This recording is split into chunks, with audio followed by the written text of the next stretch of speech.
Ve qadrdon mongollilarim, tel markazda yana vahima yangilik. Hayda düşsülemi ya Texnoparkda baqa yuruna. 65. do'kon. Max King nom bilan ikkinchi filial.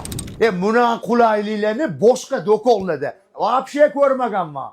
Imkoniyatlar oldingilaridan ham udar. Qana qilib düşsimi va oddiy bitta pasportni hisobiga 1 so'm bosh to'lovsiz. iCloud va taqiqlasiz. Mana xohlagan telefoningizni zap ketaverasiz. Nomongollik talabalar uchun undan ham vahima imkoniyatlar. Voy mazami sizlarga rostdan ham, ha. Bizni davrimizda mashina qalagan bo'lmagan. Ve meni nomimdan kelganlarga alohida manaqa bonuslar ham bor. So'raveringlar. Manaqa telefonlarga ish haqqi yoki 2 oylik karta oboroti bo'lsa bo'ldi. Va sizlarni do'konda kutib qolamiz. Tel markaz tanlovi to'g'ri qilinglar.